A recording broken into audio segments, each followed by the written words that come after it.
Welcome to Politics as Usual. We've stopped counting episode numbers at this point. We have a packed house, which mirrors my own home at the moment, as I have a 5-year-old sitting 10 feet to my right, and then an 8-year-old and an 18-month-old. So you hear children in the background. Why? And if I suddenly have to get off camera and go run, that is why. But Ronnie is here. I am here. Fee is here live from work. And we have our newest co-host. We're kind of assembling a panel of co-hosts. He has Honesty is Key under his name, which is a mixtape he's been promoting for like the last decade. But the only person who might take longer, the only person who might take longer to drop projects than Lee. My boy Joey Public.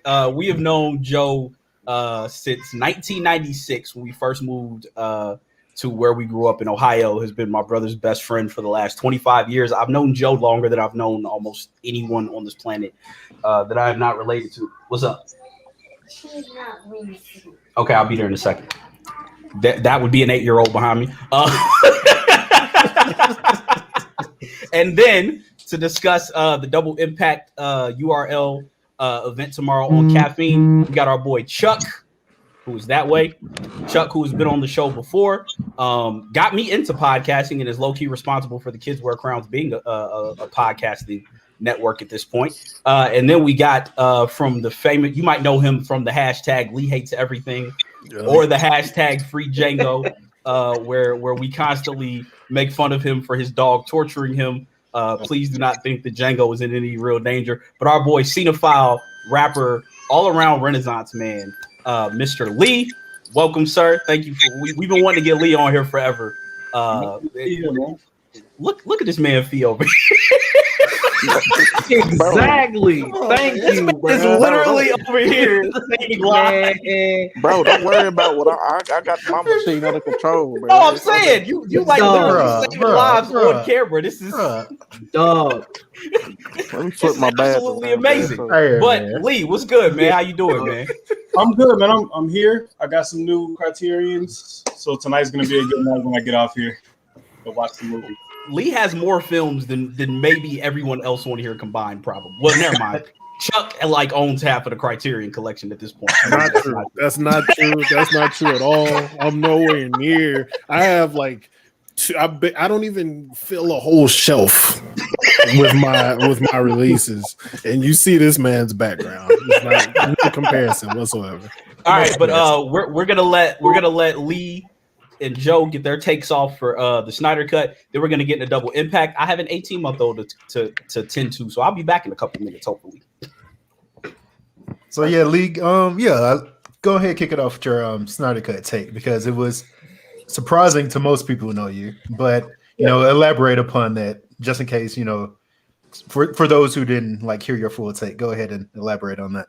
Yeah, so my take on the Snyder Cut has almost nothing to do with the film itself. I care more about the context. So the context for me is that for the last decade or so, Marvel has sort of dominated the genre, and Marvel has this certain set of aesthetics where they draw comedy from themselves, so they make fun of themselves along the way. It's like this deconstructionist irony, and there's almost no sincerity until it's time for you to care. Like when Iron Man dies or something, and it's like, ooh, isn't this big? Don't you care? It's like, no, not really. I don't. So because that style for me is really, really exhausting. Like I do not like irony for its own sake, because really what it amounts to is this subculture that they pulled from the periphery of pop culture to say, you know what? Not only nerds like this stuff anymore. You can be the cool person and you can like this thing too, even if it's not entirely what they read. Like the Tony Stark that I knew was reckless, self-sabotaging, alcoholic genius. That's not what we see in the MCU entirely, right? So I say all that to say the Snyder Cut is just refreshing because it's completely sincere. That's one thing. It's Harold Bloom said the great tragedy of all bad poetry is that it's all sincere, right? So it's bad, but at least it's not making fun of itself, right? Like it's entirely straight faced about what it is. It's not afraid to lean into superheroes as modern gods, and there's something I admire about it. But the film is not great. I mean, I don't know what else I can say about it. It's better than Batman v Superman, if that says anything. It's better than Suicide Squad. I mean, I think the only things worse than Suicide Squad are Fantastic Four, Josh Trank version, Catwoman, and Ang Lee's Hulk. Like that. Green Lantern. Oh yeah, Green Lantern. Yeah. but there are movie things I like about it too. Like I like the way it looks, surprisingly, because the trailers made it look terrible. Like the standard Zack Snyder Watchmen desaturated look, but the actual film is like high contrast, really looks decent. So I like the way it looks. I like the pacing, oddly enough. I can't justify 4 hours. Like I think if you took out all of the slow motion, it would be about 3 hours, 30 minutes. No, somebody counted. They said there's 40 minutes of slow-mo in this film. No, somebody said if you take out all the slow-mo, the movie is 2 hours and a half. Somebody like it's literally 40 minutes of slow motion. Like that's in this movie. Like that is ridiculous. That's to insane. say the least. Like, but I mean, me and Ronnie said this. Like, this shit should have been like Zack Snyder would do great doing miniseries, like limited miniseries on TV. Mm-hmm. Like he would do much better doing something like that as opposed to like making these long ass movies where he's trying to throw 3 films into one cut of a movie, and it's like, dog, we ain't need that, man. Yeah. We didn't need the Trinity, World's Finest, and Death of Superman in one, and The Dark Knight Returns in one damn movie. We ain't need all that. Exactly. And like Snyder could benefit greatly from like a strict script supervisor, somebody who was like on set, like, listen, this shit does not work. Don't do it. Right? He shoots I can't imagine how much footage is on the cutting room floor. Like, did you shoot 10 hours for these movies? Like, what are we doing? Like, do you know how much you have to shoot to get 4 hours and still have shit left over? Like, bro. So I think somebody needs to rein him in. I think if he had that, I think he'll be much better. So I saw somebody on Twitter asking for the 4 hour cut of Black Panther, and I was like, no, that's not necessary. Like we don't need that.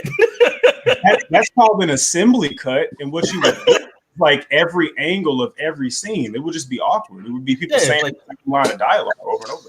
Yeah, like we don't need that. Coogler knows how to like make decent films. But please believe that 24-hour Snyder Cut exists. And he has it ready to drop at any moment. That 24-hour continuous loop of just slow motion montages, like it's ready to drop. Dun, dun, dun, dun. That was the only thing that was missing from the slow-mo scene was the Chariot of Fire. Shit, did Joe give his take? No, Joe, go ahead. Yeah, Joe, what was your take on the Snyder Cut? Nah, fam. I don't watch DC movies because DC is like trash. So,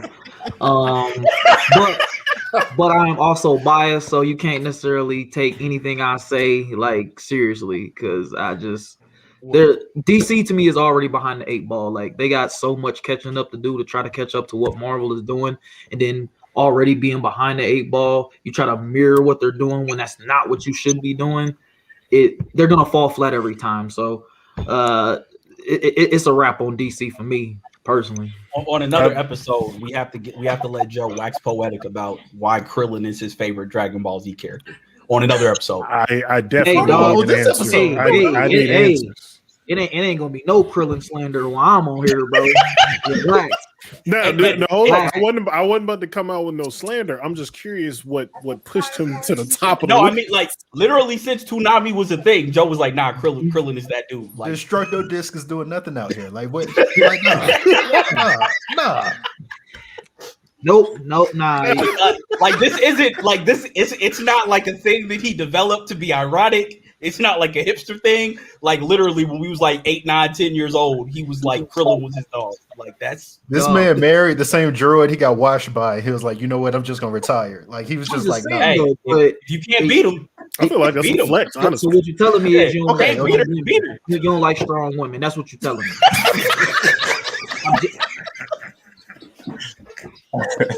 Maybe I'm out my mind. I don't know. I guess one day we'll talk. We'll talk yeah. about that. That's an entire episode within itself. We just it is. It definitely is. That day we're gonna clear the paint and let him explain this. All right. I have a question real quick. What's up? So mainly for Lee, I understand his whole take on the movie. It kind of feels like it was ass, but I'm glad I got to see how ass it was in its entirety, like with the real cut. And I'm curious if you think it will, because Hollywood tends to grab hold of anything they can squeeze any kind of money out of. Do you think it'll lead to a slippery slope? Maybe. Well, look. First, let me address the first point. Like, I don't think it's ass. It's just like, what's the standard, right? Like for me, like you all know my opinion of the superhero movie genre is a little lower than most people, right? So if like that's the standard, then it's a good movie. It's fine. Like I didn't hate myself while watching it. Like it was okay. So that's the first thing. But I think it sets a dangerous precedent as far as like fan bases go, because if you go back to that hashtag that restore the Snyder Cut or release the Snyder Cut, it's toxic as hell. It's literally just people harassing industry professionals and fans of movies that have nothing to do with it to get this movie released. When in reality, like, sure, I'm sure they had a little something to do with it being released, but now was just the right time to do it. And they had the money, the right deals came into fruition, like the AT&T thing, HBO Max, like all of it lined up. So I think it's dangerous in that it emboldens a lot of toxicity in these circles that's already pretty bad. Like I'm already dreading the next Star Wars movie. That's going to be a nightmare, especially if people don't like it, because they're just going to scream like, release the cut that we want. It's like, I'm sorry, that's not how movies work. Like you don't get to remake something because you, the fan, didn't like it. You don't get to dictate how it comes out. So I think that's the most dangerous thing about it, for sure. Sorry, I've been robbed by my flaming hot white cheddar popcorn by my niece who with her sister. The white cheddar popcorn flaming hot. You got them new snacks over there, right? Over here feeling like who's that? Baby D. Baby D. And I didn't hear the street shit. And I brought them through Publix. Somebody was like, "Oh, we sell these." I'm like, "Yeah, sitting over there where the chips is at, man. Thought y'all would have been hip." Now they open the box up just for you. If I worked in the grocery store, I'd be hip to all the new snacks. All right, but the main reason we got Chuck and Lee on here, and this will also be right in Fee and Joe's wheelhouse, is URL's Double Impact is tomorrow. Big event for battle rap. They did it last year or the year before last. They did it 2019 in Charlotte, which led to some funny moments. I actually watched that one on pay-per-view. We had Murderland. No, that was the one they ran out of time on, wasn't it? The Murderland one when they fought. The first time they ran out of time. Yeah, the first time they ran out of time, and then the second time they ended up fighting. But basically, what Double Impact basically is it is a tag team battle rap event, and that might sound like some wrestling. It's definitely some WWE shit. That might sound like some wrestling shit, but that is largely what battle rap is. It's a lot of wrestling elements, but much like wrestlers are real athletes, these dudes are real rappers, and they rap about some shit. So, what y'all four each give us like the event you want to see the most, and kind of break down why you're looking forward to that. We'll start with Chuck. Man, it's tough. This is actually a really tough card. I understand. I feel like it's kind of a vets and rookies blend all the way through it. And this rookie class for me is hit or miss completely. So even the match that I'm really looking forward to, it's a little iffy, but it's B Dot and Real Sick versus Arse and Kid Chaos. And the only negative mark in that one for me is Arsenal, actually. I hate that Kid Chaos got stuck with Arsenal and all these he drew the short straw on this. I don't understand it. But that one I'm very excited for. I don't particularly like the teams, but I like all of the individuals that are in it. B-Dot and Real Sick probably are going to put up the best performance out of a team. I think they're capable of putting together the best performance, just because both of them can, like, they are capable of rapping. So I want to see that. Kid Chaos is probably he's definitely one of my favorites out of the newer class. I don't know what Arsenal is going to bring to that matchup with him. I hope we get some vintage Arsenal, but we haven't really seen that in a while. I can't think of the last battle from him that I've actually enjoyed, like legitimately enjoyed. But that is my absolute favorite. Did you also want us to drop our least favorite, or what? He's gone. Go ahead and do that. Okay, least favorite is K-Shine and Luke Castro versus Av and Fonz. That one, love K-Shine. I don't really care for Luke Castro much. Av is cool. Fonz is just cool too. And then there's no real synergy, I feel. But, well, actually, I'll take that back. K-Shine and Luke Castro have a lot of synergy, but that synergy could also be the butt of a lot of jokes that might be used against them in the battle, because of the whole thing about Luke Castro's style being stolen by Twerk, and then people are saying K-Shine stole Twerk style too. So it's gonna work well for them together, but it could be a problem. Fonz, I don't know well. I think he won one of the tournaments, like maybe one of the first ones off the app. So clearly he's capable, and Av is capable too. So, but that's my least favorite matchup out of the bunch. Okay. All right, Lee. What's your most anticipated? Run that down, and then you can give us a least anticipated as well. Okay. My most anticipated is pretty much exactly what Chuck said. Like, I think Real Sick and B-Dot are the best pure rappers on the card, and I think first of all, B-Dot is a top 3 pin right now in battle rap, and Real Sick is one of the best pure rappers. He's not that witty, but like the way he writes, like the way he rhymes and the pocket he gets into, he's really talented rapper. So I want to see them go back and forth on the team. And I also despise Arsenal. Like, Ars is just the worst. Like, my man's has like the filler without any sort of substance at all. Like, this man talking about like Squidward's flute and shit. Like, bro, what we talking about? You're a grown ass man, bro. Like, what we on? So I've never liked Arsenal. In my mind, he is the only vet that has never evolved. He's the same rapper he's always been, and it's always been trash. So I'm not looking forward to their side of it. But that being said, I do think Arsenal was action packed, and he's good for like gimmicks. So you put that with the talent that is Kid Chaos, they could be dangerous just for that alone. Because, you know, Ars is going to have some room shakers just do gimmicky shit. And Kid Chaos is genuinely going to write something fire. So that's shaping up to be a dope battle. My least anticipated is probably DNA and Don Marino, because they're both cornballs. Like, I want to hear that shit from y'all. Oh, man.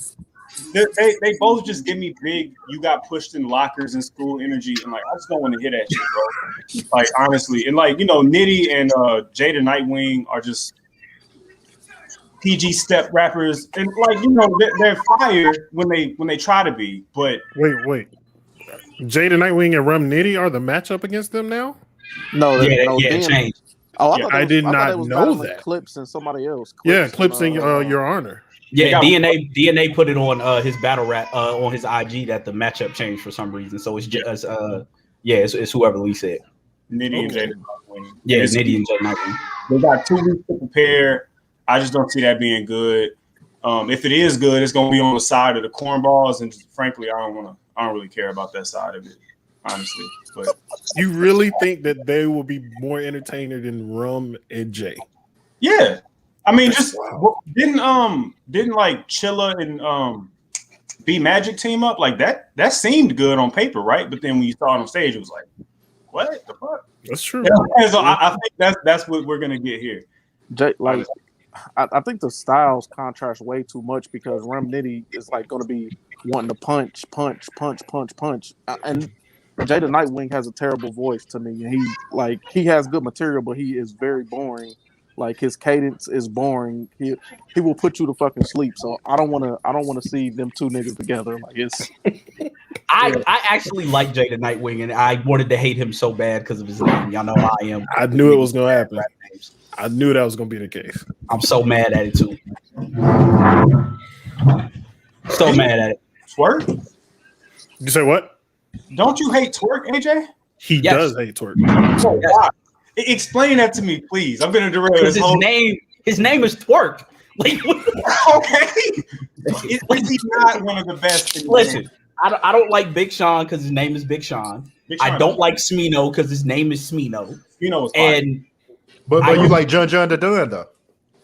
that It's was wild. That is more wild. that was though. more sheerly through happenstance, because if I was a battle rapper, I would rap like John the Don. That's why I like John the Don. It's how I would it's how 16-year-old me would have battle rapped, and Joe and Fee can tell y'all. It's exactly how I would have battle rapped when I was battling niggas. That I rapped like that. It's 4-bar setup. That was me.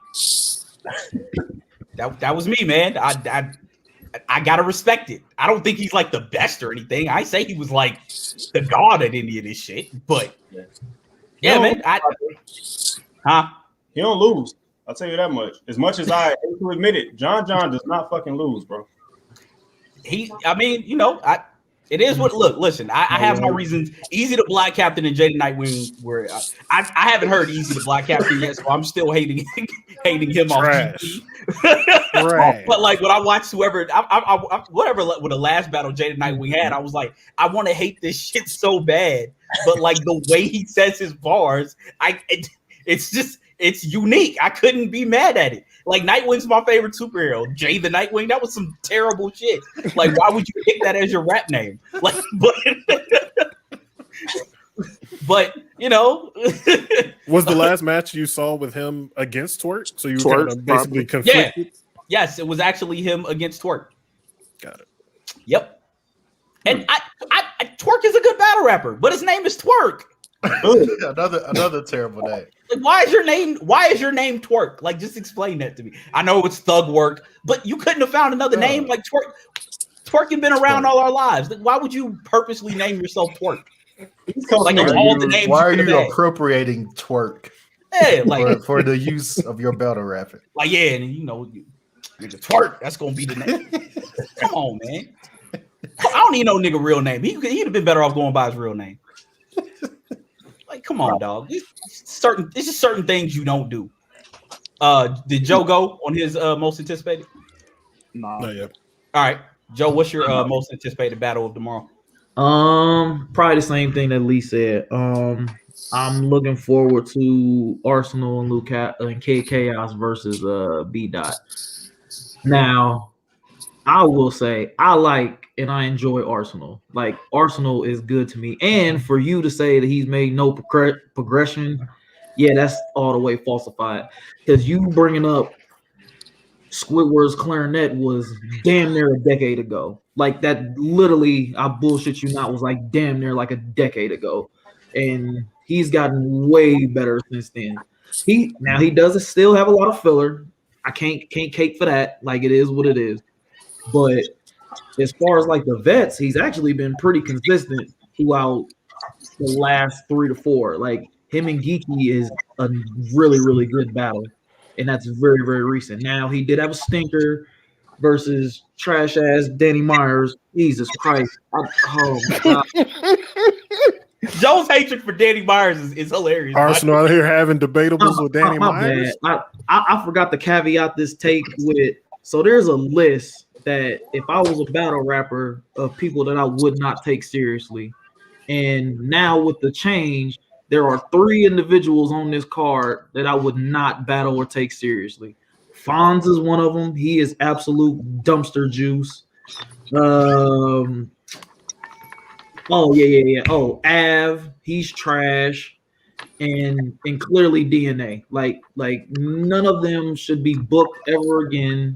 Ever again.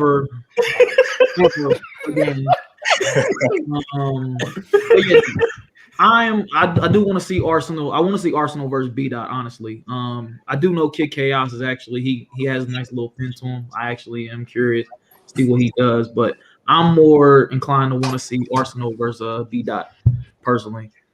I think the best battle of the night though might personally be Tay Rock and Easy to Black Captain was it versus Easy to Black Captain versus Swamp and Geechee Gotti. yeah, there you go. I do like Swamp. I found out about Swamp a couple weeks ago. I think that's the most balanced battle on paper so far, like on the card. So that to me that might be the battle of the night. But you never know nowadays. Cats don't be showing up. Cats just be choking. So you really don't know. AJ, considering you don't like Twerk, you should watch Swamp versus Twerk. You should definitely watch that battle. Yeah, that was real bad for him. I mean, it's not that I dislike Twerk. I just find his name to be terrible. Like it's like even Smino. I admit Smino is actually like nice. Like he repeat that. His music is nice. I'm just not. Just making sure. I'm not going to listen to that nigga. It's just not gonna happen. Like the music I've heard, I'm like, oh yeah, that shit hard. But your name's still Smino, nigga. Like. Like I have look, I think everyone here has a reason for what's up. So if Lupe came out as Easy to Block Captain, would you listen to him? No, and I've told y'all this. I almost didn't listen to Lupe because the nigga that we grew up with like came to the house one day. Like my brother's room was in the basement. It was where everybody hung out. And it was like when Kick Push was premiering on 106 and Park. And this nigga came over, was like, yo, man, I gotta listen to this nigga. He's like a mixture of Jay-Z and Nas. He gonna save the game. He a breath of fresh air. And I was like, get this nigga the fuck out of here. I don't want to listen to this nigga. Simply because the nigga who was telling me to listen to him was a nigga that I'm like, no, I don't ever want to say that you put me on to anything. Like he was one of those dudes. So it was like, nah, I'm not listening to this shit. I didn't get it. This was in like September of like 05, I think. I didn't listen to Lupe until right before I moved to Birmingham. I was staying the night at Joe and Fee's apartment, and Joe had the Chi-Town Guevara mixtape put together by DJ Envy, and then he played that ignorant shit freestyle, and I was like, who's this? Hey, burn that for me. Then I became a Lupe. So I almost did not listen to Lupe for a similarly stupid reason. Like it happens. I will freely admit that I have dumb reasons for hating people. It's and I'm not the only one on here. We all hate something for some inane reason. Joe hates a lot of shit for a lot of reasons. I hate Sue Surf. Whoa! What? Chuck does hate Sue Surf. You hate Verb. I don't like the Verb hate, man. No. All right, look, hold up. Wait a minute.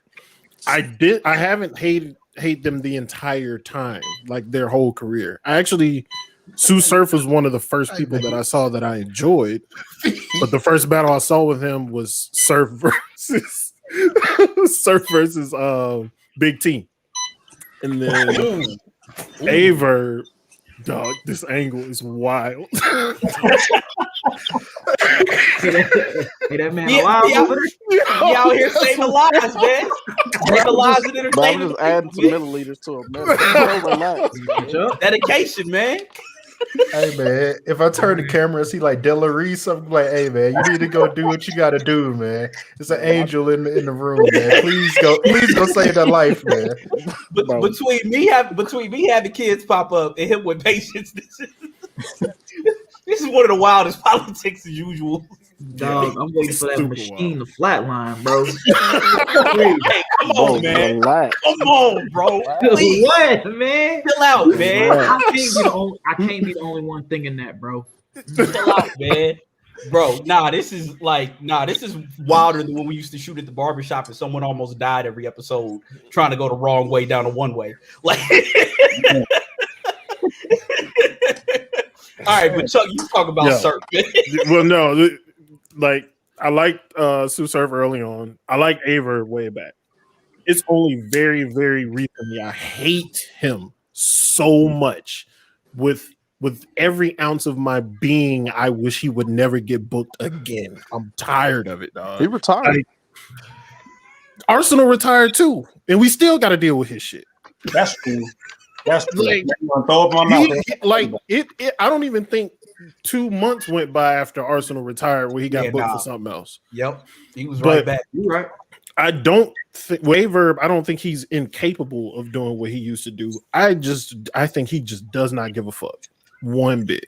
He wants to prove something. I don't know what it is exactly, but he's very focused on proving that one thing, and he's sticking to it. I think the last battle I enjoyed by him was probably versus the Mook battle was straight, and the twerk battle was straight. But other than that, couldn't deal with it. Damn, you ain't like the Lux battle? All right. No, Fair enough. no. I think Lux dog walked him personally. I think Lux took him through that. But my irrational hatred, which I personally think is rational, but I've hated this person since the very beginning, and that's Hitman Holla. Never, ever in my life have I enjoyed anything that he's done. Like, I think his slogan's garbage. The remix shit is garbage. Everything about him is trash. I can't stand it. That moment, AJ, the reload with the bullets that came out of him. That shit, like, it was so live in the moment, but like it's dumb as shit. You probably got John beat Hitman, don't you? Not necessarily. I was about to say, Hold on, wait. I feel like Hitman won that battle, but John did what he needed to do to catapult his career off. Yeah, like I think it was the first round. People were saying John won. You can't beat a man using his own stuff against him. That's John's whole career. He was OD with Hitman. Like, he was literally taking all his material from Cortez battles, Hollow the Don battles. Like, if you just go back and look at old Hitman battles and then watch that battle, everything John say, you're like, oh, that's Hitman. Oh, that's Hollow. Oh, that's Hitman. Oh, that's hot. Like, I believe it. I feel like that's been him his whole time, and he did it in the right place on that stage, and that carried him to where he is now. Unfortunately, that's just what John is. But Shang Tsung. Yeah, essentially. He's better John the Sung, or John the Shang.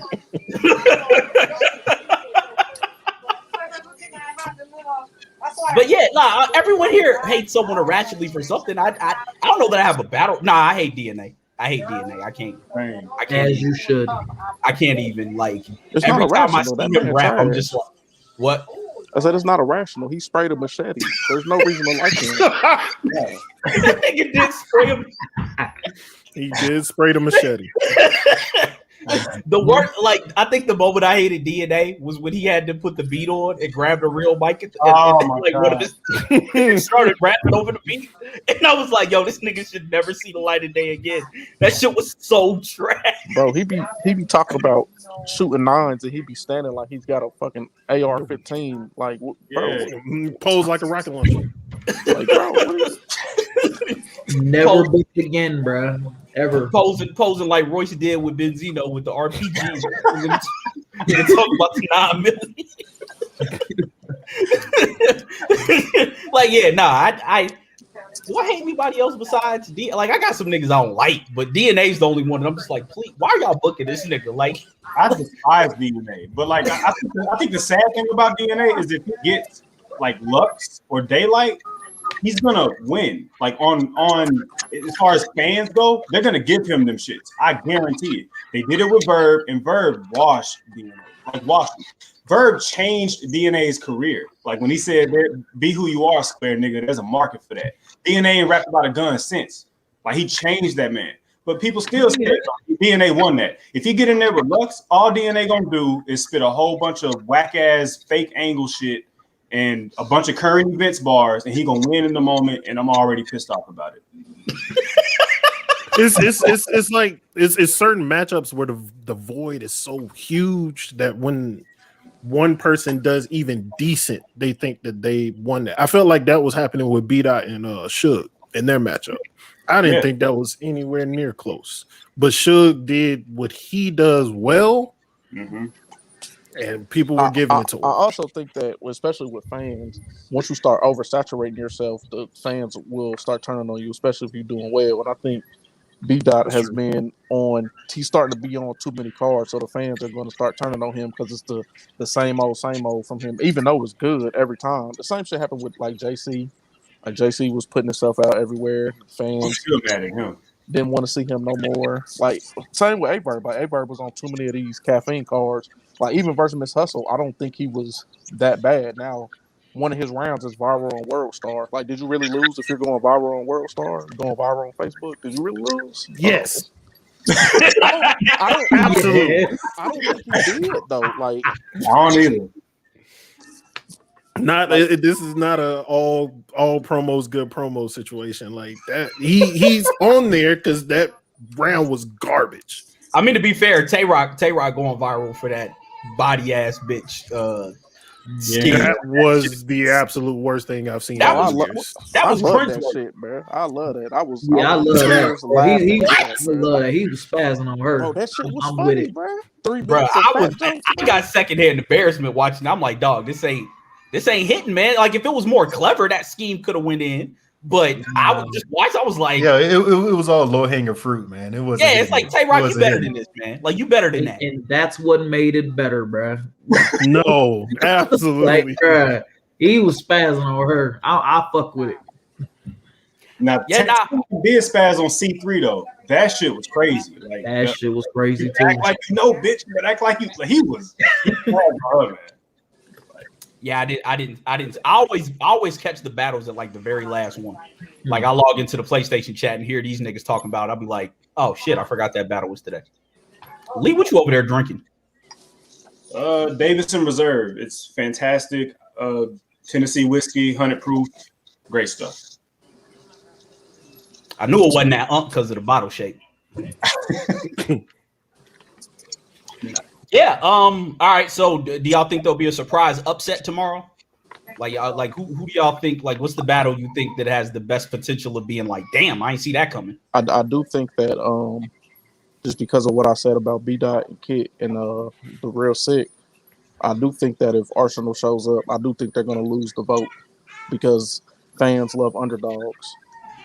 Other than that, I think everything will probably, like, T-Top and whoever he's with, they're going to get washed because if I beat you up on the stage, there's really nothing that you could say to me in battle rap. Like, I wouldn't have took that battle if I'm T-Top. They're going to get dog walked. I agree with him. Like, not only because of just that relationship, but I don't understand the matchup, the pairing of Twerk and T-Top. They don't complement each other. They don't. But I think T-Top is there to make sure Twerk don't choke. Like, T-Top will make it to where he'll be they'll keep the rounds together to where he won't choke, or at least he'll be able to cover it up if Twerk forgets where he is. Oh, like that, like what when Hollow and Lux? Yeah, pretty much. Bro, Calico was. I don't think that's gonna be enough against Calico and Murder. No, Calico is one of the most believable battle rappers ever. Like when Calico raps, you believe everything this nigga saying, bro. He just has an aura of believability about him. Like, you think he'll leave the venue and go to the nigga, bro. Like, you really feel that way when he raps. And he's been wanting to talk to Twerk for a long time. Facts. Yeah, BMF baby. Of course you believe that crazy ass nigga, man. Like, he wild, bro. Like, that nigga wild, man. And then you add Mook's pen to that. It's gonna be a disaster. Like, when did he become this like god level lyricist rapper? Like, when did that happen? Because I didn't see that shit coming. When he started hanging with Busta Rhymes. That shit was crazy. What? Where did that come from? I still remember the goddamn J Mills battle. Yeah. Yeah.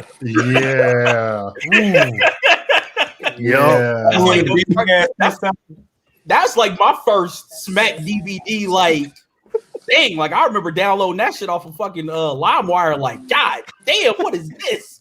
Like, the only bar he really got off was that between niggas in the shower waiting to J Mills line. But other than that, J Mills washed that nigga with radio freestyle bars. That nigga said, matter of fact, why argue? Nigga, who are you? Hey man, Mook. I don't know why Mook had so much notoriety in them days because he was getting washed. Like, fucking Cardi. Yeah, he was getting washed back then. Yeah. Like, Cardi already stepped to that man. The first thing he said, Mookie. Like, as soon as he said it, I'm like, oh, like, he said, you. Joey Jahai washed that man up, bro. Oh, Joey, God I watched damn. that nigga and then got folded up. That's crazy. The old Smack DVD days is like some of the greatest shit. Like, No, I love it. I miss it. Jin versus Verse is one of the worst battles I've ever seen in my life.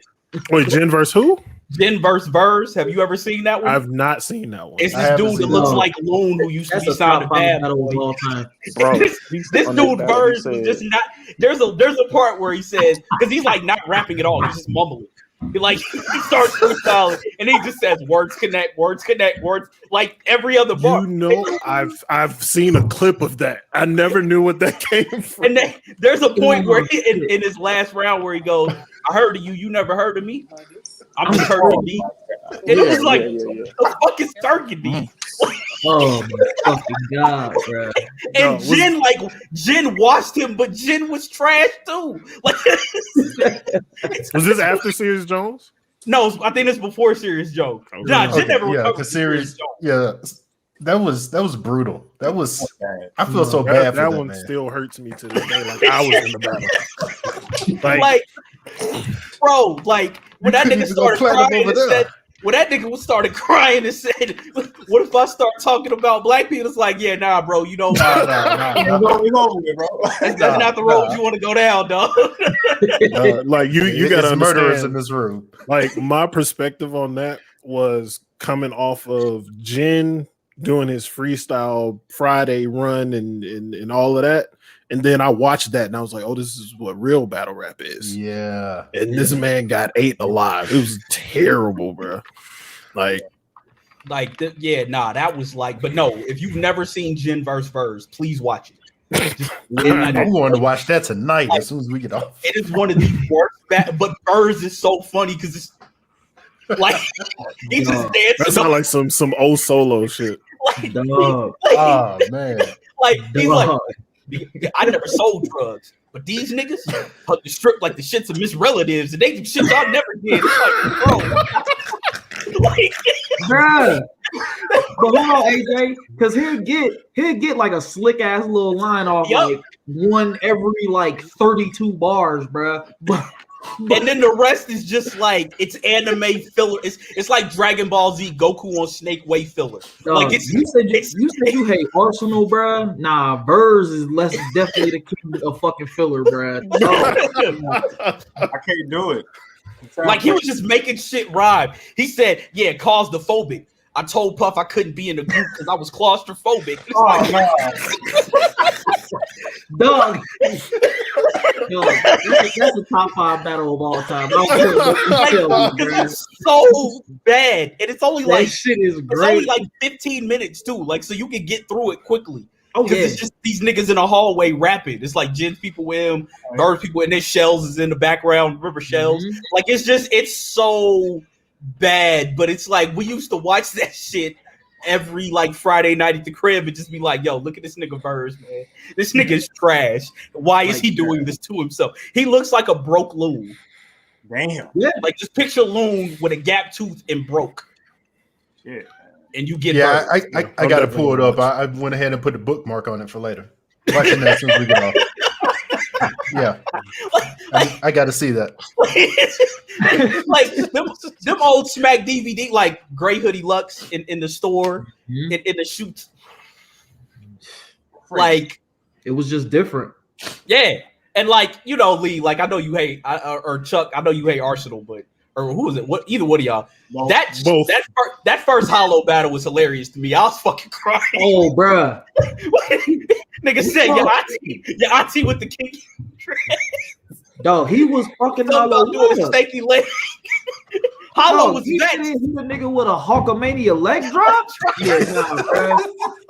Dog, he was fucking that man up. Dog, Hollow was so vexed. He like, dog, I got bars. I can't do nothing with this. Yeah, with this level of insanity. I just brought freestyle raps here, and here go this nigga going off the deep end talking about I got kinky dreads and shooter and make me do the stanky leg and Hulkamania leg drops and shit. Bruh. He like, what the fuck am I supposed to do with this shit? Like Arsenal in there in like a skin tight Christian Dior t-shirt or Affliction t-shirt with short ass dreads, and this nigga hollow in there with an oversized Yankee jacket on, a big ass Tay-Rock fitted. Like he wasn't prepared for that. He like, who the fuck is this nigga? Who the fuck? See, I came in through the Too Raw for the Streets DVDs, the Phillies. So I had like Reed Dollars, Shellyano, Frank with the Grippers going, Critical, all those dudes. Listen, if you want to see body bags, like go to those battles. They used to battle in the barbershop. Go to people's cities and just scream and spit on them. Like Cicero battles, dude. I swear to God, they started the battle at the entrance. He had a button up on. Cicero was in there looking dusty. But my man started at the entrance, but dude, they ended up at the back of the barbershop because Cicero was just pushing him back, spitting on his face. It was like, bro, he was rapping for like 10 minutes at a time, not missing a beat. Like, those were different. You would have had to fight me back then, bro. Like, I mean, that's like the "oh, you mad because I'm styling on you" battle. Which Yeah, Bruh. oh, you mad because I'm styling on you? I would have better year because styling on me. Listen, plus the cal is on me, so act up and pop. Hey, you don't have to lay down. To this day, I have no idea why that fight happened. Like, yeah, like what you punch him for, bro? Nah, they gotta. No, you know what? I understand why he punched him, bro. Because he was terrible. He was terrible, and he got that line off. He got that styling on you line off, and like I would have been pissed too. Like everything you said has been trash, and then you say that shit. Like, nah, bro. You're over the line. Nah, but that's one of my favorite because it's like. Nah, Chuck said that's like when Trey Songz did the woo on Summer in Miami. It's the principal in that. Never get that, bro. Like, nah, they had to shoot that nigga. That's like me. Like, I understand why Jay-Z went like scorched earth after Ether, because don't start a song saying I love your style. Like, that's disrespect. I'm grown. Like, don't like, and then like Jay-Z was apparently in the club when he heard it. Like, did you just imagine Jay-Z sipping some of that nasty Armandale? Sitting back, do fuck Jay-Z. What? Is that Tupac? What is happening here? What's up, niggas? Oh, I know you ain't talking about me, dog. You what? You love my style. No, I don't love your style, nigga. Don't tell a club full of people I love your style, nigga. Yeah, I'm gonna rap about leaving a condom in your baby mama's back. Oh, niggas, I love your style. Fuck out of here, nigga. I don't love nobody's style, nigga. I'm grown. I don't know. I have no idea how Ether was even rapped with a straight face, bro. Like the you 36 in the karate class shit. He called him at a Tabo ho. Yeah. Like violence had to happen after that. Yeah. Oh, you trying to get violent? Ask me, am I trying to kick knowledge? Like what? What? That's another like subtly disrespectful like rap line is in Juvenile's High, where that nigga goes, "You keep your body clean, huh?" Like, nigga, are you trying to say I'm dirty? Yes. What the fuck is wrong? Ain't no question you ask me. Keep your body clean, huh? Like, what the fuck is wrong with you, nigga? Don't ask me no shit like that. Don't ask me if I bathe regularly. Niggas hoes around. Nigga, what the fuck is wrong with you? Like, that whole song is funny as hell, man. Like I listened to that shit the other day. That whole song is funny as fuck. Bruh, like somebody made a legit questionnaire out of the lyrics to I, and that's one of the funniest things I've ever read on the internet. That's one of the best uses because it's like a legitimate like questionnaire of just every question that nigga asks, but like translated out so that normal people can understand it. It's like, damn, like, and he only rapped on the chorus. Like the nigga was just basically talking over a beat. Yeah, interviewing niggas. He was just interviewing niggas. Yes. And then then the hook is a line he lifted from a song previously, Soldier Rags, which so the whole composition of that song, like how'd you even come up with that? Oh, now one day, like me and Joe was like jokingly arguing back and forth. I said, put on any beat, and I will talk like Juvenile did in High. And these niggas put on Round Here, and I just started like talking like Juvenile in High, like randomly, like just randomly asking niggas questions. And it was like, bro, like what? How did this nigga come up with this? Yeah, genius, man. And then the who chorus greenlit the video? Like who greenlit the video, bro? Like you my style. You got the shirt off, you all big. What are you doing, bro? like it's so many questionable moments in like hip hop history where it's just like, bro, like why did this happen? Why did this have to happen? But yeah, finding out Jay-Z heard Ether in the club for me was just like, nah, I understand. You got a club full of people looking at me after you just said I love your style. No, nigga, like we had, and then I got to go fight the DJ afterwards. Like, nigga, you knew I was. and that's why I love like the Blueprint 2 response so much, because you could hear how angry Jay is. Yeah. Jay was so mad. He said that little nigga Jungle is just a garden to me. Like, just imagine how mad you gotta be. He's like, nah, I'm gonna talk to your brother now. That's how pissed off I am. Like, yeah, like, nah, nigga, don't. Yeah, nah, man. Like, don't call my brother a gardener. Like that would be like if niggas call my brother like gratuity or some shit instead of a fee. Like, like nigga, now we gotta fight. Like, don't belittle my brother's nickname. And I mean, really, first of all, every song that Hov and Nas have gotten on like since then, Hov has made it his mission to wash Nas. Absolutely. It's bad, my nigga. And then like when you consider like him signing Nas to Def Jam and all that shit, when you go back to Blueprint 2, it all makes sense. Like, I won't stop till you on one knee. You want war, then this is where it's gonna be, nigga. Like that, he made everything come true, bro. Like for real. Like dropped his album 2 days after the fact, just because Nas had dropped it, was like, oh yeah, fuck it, me and my wife, the biggest pop star in the world. We'll just go drop it. We'll just drop it. And it was fire. It was dope too. Yeah. I like everything as well. Like it was surprisingly good, because considering everything they've done together has been trash for me. Like I actually yeah, it's some joints in there. Like I won't revisit it, but when I listened to it the first time, I was like, okay, all right. Yeah, I'm not going back to that shit. But it was, I'm not going back. Man, if you're not going back to an album, bro, that shit is probably ass. Oh man, you can't tell me that, dude, because that means I'm biased. I hate Beyonce though. I'm not a fan of Beyonce. I think Beyonce. Hold on. I think she is crazy talented, but her music is not what's up at all. Yeah, she's extremely talented, but her music does like not a goddamn thing for me. I had some Beyonce fans legit mad at me when I said my favorite Beyonce song was Halo, because apparently they hate that song. Really?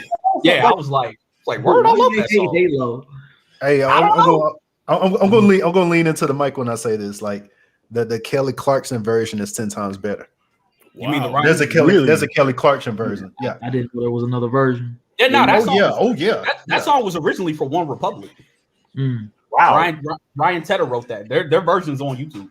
Yeah, Ron about to deactivate his Twitter again. I'm just saying. Okay, like this is random, sort of, but in the context of Beyonce, it makes sense. I wish that like Erykah Badu's Baduism was bigger than it was, because imagine if that became like the trend going into the early 2000s when Beyonce went solo. Like R&B singer links in with a super producer like Dilla, and they make something organic. Like imagine Beyonce in that space. Like she would be unstoppable, in my opinion. But it didn't happen. You're talking about a deeper darker criminal link right there, bro. That's like I love that thinking, but dog, that's so way pat, fam. I agree with you. It would have been spectacular. It would have been great, especially for future generations. But yeah, that's too advanced for these niggas. I mean, Beyonce's like natural rhythm and cadences, like her over some like Dilla style shit, like working with cats like the Soulquarians, like that's like automatic stank face vibes. Yeah, but there's no excuse for her not to at least lock in with like No ID. He's right there at this point. Especially at this point right there. Like, for 8 songs, I'll be good. Just give me 8 songs with No ID, and I'll leave you alone. That's all I want. Yeah. Well, I mean, that's kind of like. Go ahead. I was about to say now that I think about it, like my top Beyonce songs are the tracks that when she's performing, like she's actually singing and not like dancing along with it. Like she has like for instance on Lemonade, like All Night, beautiful song. Like of course, like Real Niggas, like Love on Top, Me, Myself, and I. Like those are the songs that she actually like sings and she's not like performing. So yeah, when she really gets into that bag, you see like, okay, Like she's 101, but at the same time, she's such a great performer that she leans into that more so than the artistic side of herself. So, I mean, it was when people started saying it, like when Twitter first got popping, when they used to say Beyonce is like on Michael Jackson's level, when people used to side eye. But I mean, now you kind of got to be like, performance wise, yeah. That's what I mean. Like, greatest performance, greatest performer of like our generation, yeah. It's like, nah, she's right there. Me and my cousin were drinking a couple weeks ago, and someone had asked like, is Janet's Discog better than Mike's? And at first I was like, nah, and he was like, hold that thought, and pulled up a mix, and I was like, it is. like it took 15 minutes for me to be like, yep. He was like, Mike's shit don't knock like this. He like, Mike got hits.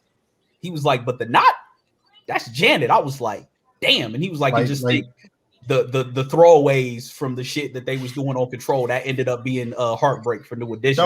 Control and Rhythm Nation to follow that up, and then like, does Mike have a velvet rope? Like, no.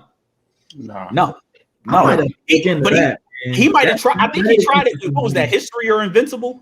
When he was getting with Dark Child and did You Rock My World? I think it was Invincible. Yeah, I think it was Invincible. Yeah, he tried, and my cousin pointed that out. He was like, "Dog, every time Janet dropped an album, Mike tried to come back with it, and he just couldn't do it." He was like, he ain't working with cats who can make drums not like Jimmy Jam and Terry Lewis did.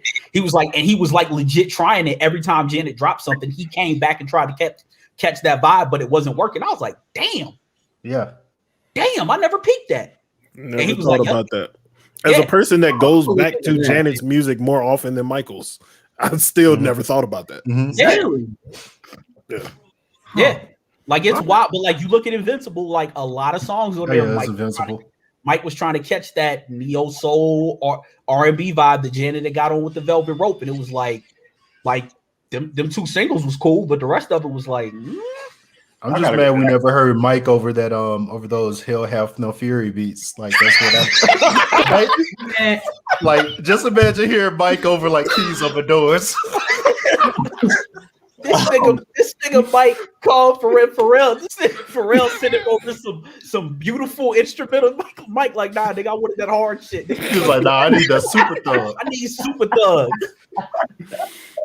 What?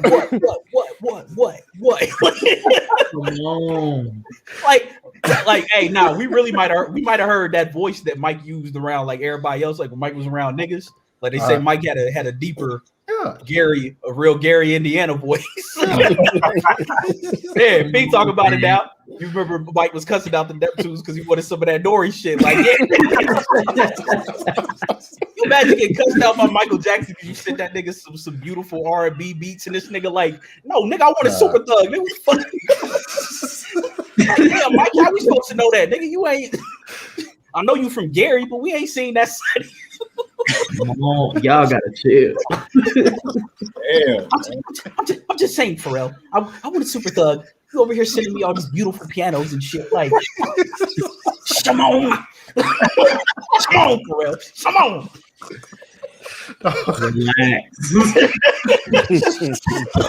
Oh man! All right, do we got anything else to go over? I got a real quick question. Go ahead. So I tweeted it yesterday, right? But I've been listening to a lot of early Wayne, specifically the first two Carters. I haven't gone back on the suffix and prefix tapes yet, but I was listening to the Carter 2, and I'm like, how different would the Pusha battle have been if like that Wayne was like present throughout all of it, right? Like, I understand that nothing Wayne could have said would have like taken the truth out of Pusha's like Exodus record, but Wayne was fucking rapping, bro. And there is an argument. There is an argument that Wayne was a better lyricist at his peak than Pusha was back then. And I don't know that battle. Hold on. Wayne I've said this before. Okay. Wayne at his peak is one of the best rappers I have ever heard. Whoa. If you want, go listen to Wayne's freestyle on Renegade over the Squad Up tape. Squad Up 4. Okay.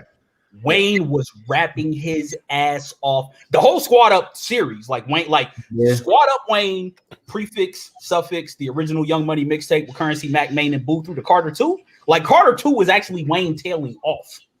Like he's tailing off on the Carter 2. Like, and I'm not saying like I'm talking about like his peak is dipping. Like he's going from like 35 points a game to like 31 points a game. Like he's still at a high level. All the volume he was putting out up to that point, like by the time he reached Carter 2, he was kind of I don't think it's ridiculous to say that Wayne would make the battle better, but the reality of what Push is saying won't change. So it's just it won't be as one-sided as it has been. Right. I think that's the best that you can get out of that. It won't be as terribly one-sided. Yeah, like badass kid, I won't hesitate to punish. I won't talk to him like the same way Russ talked to Run. Like he made basically he called him Russie and say, I want to talk to you the same way, you know, Rev Run talked to you. So I can't remember the specific line, but no, Pusha was on him. And I do think you bring up an interesting point because to me, Pusha T, there's a point where Pusha T had like just a lot of like good lines, but now Pusha T like and he actually mentions this like when because Diddy like listened to a record, he was like, nah man, you waste too many lines, and he kind of mentions that in that Darkest Before Dawn. He was like, you know, I gotta get Diddy off my back. So now like he wastes not a single bar now. So to me, Pusha like, and he's always been one of my favorite rappers, but he reached his like best when he hit like 40 or whatever. So it took him a while to reach that. Like he's really one of the few rappers who have gotten better over time. Like he was already good, but to me, like he's at like the peak of his power. So at that time, if you put that version of Pusha T, who was like I said, still had like a cool line every now and then, but like a lot of his verses would lead up to that cool line. If you put him up against that, you know, Carter 2 Lil Wayne, it does make things interesting. Yeah. And like I personally never listened to that version of Wayne like with my rapper brain. I was way more focused on Pusha as a rapper. But Wayne, like going back on like especially the first Carter, like that first song when he's talking about walking you through the house and that was a scheme, bro. He never gets off of that scheme. Like that shit is hard to do. Like Wayne was something serious at the prime, bro. Peak Wayne to me is like peak Tracy McGrady, like the way you hear like NBA players talk about like or like Grant Hill, like what. But to me, it's more T-Mac because we saw T-Mac like at his like absolute apex, and it was short. Problem with Wayne is there's so much ass on either side of that. Like it's so much cheeks on either side of that. Like the lows are about as. I mean, come on, man. Come on, man. Do we need to go through some of the bars? Weezy No. Nobody is disagreeing. No. Like, his lows are lows. Yeah, Wayne with Manny Fresh. One of the best. Hold on. Okay, because duos ever. Because we got to exclude Carter 1 from that because Manny Fresh did Carter 1. So let's pull Carter 1 out of that. There was a positive thing though. Yeah, he's saying one of the best duos ever. Yeah. Wayne with Manny Fresh. One of the best. Okay, cool. I didn't see that. No. Like Wayne is like it's but on either side of that, especially after like post Carter 2, it's so bad. It's so bad. I blame the fans for celebrating Carter 3 because it's a masterpiece sneaker. Like his career, it's a masterpiece sneaker, dog. It's ugly. Like it's wait. Why are you Joe? What just happened, bro? I don't know. I don't know, man. Back in. This man Jordan hopped back in. Anyway, but yeah, like it's like Wayne, his ape, and I always tell people like, because Chuck is right, and we had this conversation over here. Like 2008 changed hip hop. If Carter 2 Wayne comes out, hip hop is completely different right now. But he let the fans gas him into being the hotness took over. Like it was, I'll go platinum just for coming out. And as an artist, the minute you get aware of yourself, it's over with. Like, especially if you're a talented artist, it's over with. So, like, like Wayne, to me, his apex is, like Fee said, man, Squad 4 and Squad 7 are probably the best Wayne you're going to see. Like, Squad 4 to me is like, that's one of the, like, I'm putting that up there with like not just lyrically. I'm talking like overall rappability. I would put that Wayne that showed up on that mixtape against anybody, and he would make it debatable. Like, I think you pull any rapper out your ass, mainstream wise anyway, pull any rapper out your ass and drop him in front of that Wayne, and Wayne makes it debatable. I can't disagree. that he completely makes it debatable. But and just for context, because I was like real heavy on like the all hip hop forums and stuff. Like people don't remember that Wayne was such a serious lyricist that Most Def was like, hey man, let's rent out the Superdome in New Orleans and just have a battle. Like that's like someone like Most Def thought enough of Lil Wayne to think he was on the same level. So like Most Def, by the way, there's an interview of Lupe saying he refused to get on a song with Most Def because Most Def was trying to set him up to get washed. And y'all know the the affection that we all have for Lupe around here. Like Lupe was like, yeah, nah, nigga, I heard what you were trying to do to me. You wasn't finna I wasn't finna be the nigga that you wouldn't. I mean, I feel like Lupe is that nigga now to other people. Yeah, like he's trying to set people up. Yeah, nah, because like he's an OG now. He's like, yeah, come on, get on this track. Yeah. Let me box with you real quick. And you get caught like. Every time I hear a local rapper in my city who's like fire, it's like, oh yeah, I'm gonna get your ass. Every time, bro. And the songs never come out. They never want to show that shit. Hey, listen, man. I say all the time, man. Wale better than me because that Beautiful Bliss from Cole verse would have never saw the light of day. Ever. And you know he knew that he got watched because he came back and added that second verse. Nah, son. It wasn't enough. It wasn't enough, man. Hey, nah, bro. The verse got corrupted, man. You know, man. Interscope, man. We on the timetable, man. You know it. We couldn't even unzip the file, man. Like I don't know what happened to your verse. This nigga came up here, so you best be on your toes. No. You're not doing me like that. I'm immediately like, nah, I'm deleting that shit. Man, I miss that J. Cole because he got that J on Stars Born too. Like that J. Cole was a killer. Like what happened to that guy? And we talked about this, me, Chuck, and Lee in our group video. We talked about this. And we actually might have put this on the TL. J. Cole and Sue Surf is a very great is kind of a good analog for one another because Surf can rap so well. And he just be saying some shit to be like, come on, dog. You better every time. And Cole every time same way. If you's a bitch and I'm a bitch, I'm Cheryl Swoops and you hoops. I'll let you say that you the shit, but you can't out fart me. He should be arrested for that line. Jermaine, really? Like he should be behind bars for that line. What's up? His whole class got a lot of whack lines though. Like Big Sean's bars sometimes, bro. Like I mean I think he's what's that whole class? What would you consider everybody in that class? Sean, Cole, Kendrick. And Kendrick has some really bad ones too. Wale in there. Wale, yeah. Big Sean's probably the worst. And I think Meek is in there too. He might be. Oh yeah. Oh. Was Meek in that class? I thought he came a little after that. Maybe he did come after. I don't know. He might have been just out him in there. It just might have been. He might have been just out of my bubble at that particular time. Yeah, Meek was popping for a while. He was popping before everybody was, but he wasn't like big. You know what I'm saying? Yeah. Like I still remember when Reed Dollars dragged Meek, and it was bad. But yeah, Meek been popping, but he's one of the worst rappers alive right now. Easily.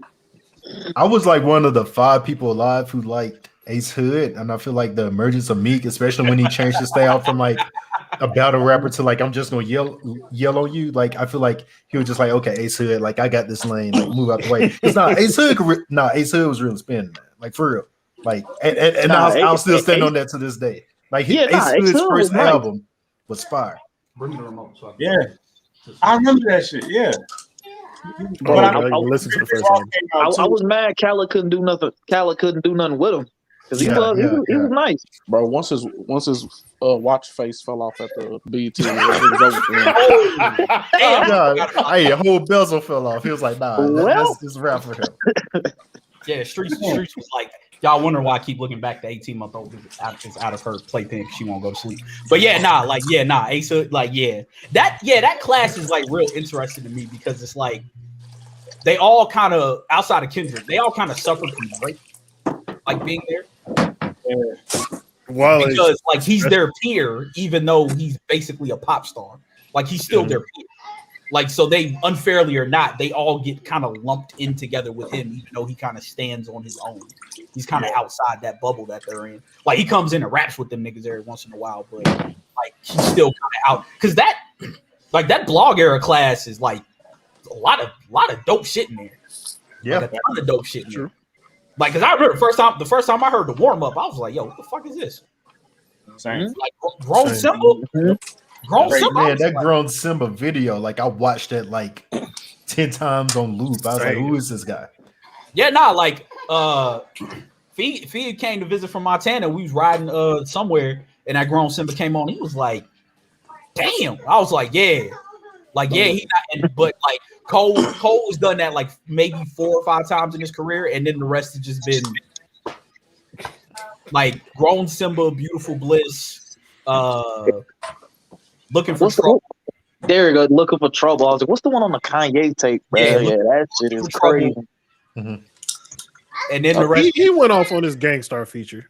I feel like he channeled old Cole. Oh yeah. And his features, he got off on Bob Lobo. I do feel like Cole thrives on features, and he has the same problem. Well, it wasn't a problem from early Wayne, but I do think Cole's problem is largely his production. I think his production steers his content and steers the way he raps, and if he was on other productions, he'd be a lot better. So I've said this 1,000 times. Like the best version of J. Cole, like present day, is when he's on those Boss albums. Because Lee, just like you said with Zack Snyder, if he has someone managing the script, if he has a good writer, he's cool. But when J. Cole's working on his own albums, he's worried about that production so much and like composing those songs so much. But no, when he's on those Boss tracks, like he's getting off. It almost sounds like dude, like why can't you do this all the time? So yeah, like he needs someone to like. I want to hear a J. Cole album with none of his production. Like that would be just like take the producers that Rick Ross get and give them to J. Cole, give them to Nas, and you're gonna have a 5-star album every time or 5 months. Like even when he was letting like Omen handle like the majority of his stuff because Omen was like producing a lot for J. Cole. Omen was good on all those mixtape runs for giving Cole. Like he gave him the Illuminati or and the joint on the warm up was like those fucking fire, and then J. Cole's like let me take this back. I know what slander will come from Leah when I asked this question, but was Big Crit a part of that class or was he after that class? I already know what league. He's part of that class. He should be part of that. Yeah, the first time I heard Crit was right after I heard the warm up. So yeah, he's part of that class.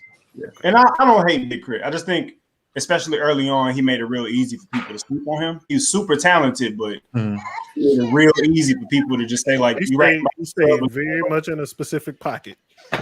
Damn speakers. Yep, that's all he rapped. Like this man on like number 8 of like my sub series. But it's fire though. I love Crit. No, I love Crit. To me, it's just like when J. Cole raps about student loan debt or losing his virginity. It's like, nigga, we done heard this song 18 times already. Yep. Like that's why I think Cole now is so quiet, because what the fuck that nigga got to rap about? He has nothing to rap about. He dropped them 2 songs like a couple months ago or last year at some point in time, trying to test the waters, and nobody gave a damn, and that nigga been quiet since. My man showed up just to tell people he didn't read. Like, fuck.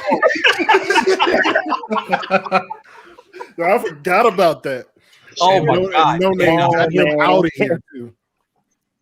Yeah, man. Like it's Cole is a rapper that I want so bad to be good, but it's like I gave up on him after For Your Eyes Only. I was like, oh man, that shit was trash. Nah, because the two like Lucy's he dropped leading up to that album, I was like, okay, this is the J. Cole. Incredible. This is the J. Cole I want. I was like, we were about to get a fire album, and then I heard that that's my least favorite J. Cole album. It's legit a bad album, and Yeah, no, I terrible. tried to stay away from making statements like that, like, oh, like good, bad, you know, the binary of good and bad. But nah, it's legit a bad album. Like, nah, there's it's nothing abject redeemable about the bad. album. Yeah, It's like that was the point when I knew, oh, this nigga don't have nothing to rap about. 2014 Forest Hills Drive was the worst thing to happen to him.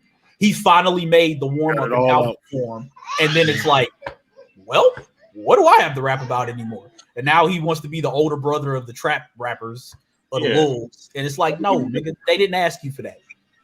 They don't want you as their big brother, dog. Like, you just no, stick to throwing subs at Wale, and because them two niggas hate each other to be friends. Oh, like, yeah. It's wild how much they stuff each other on songs, but they're niggas is friends. And it's like, just stop, Cole. Like, go home and be a family man.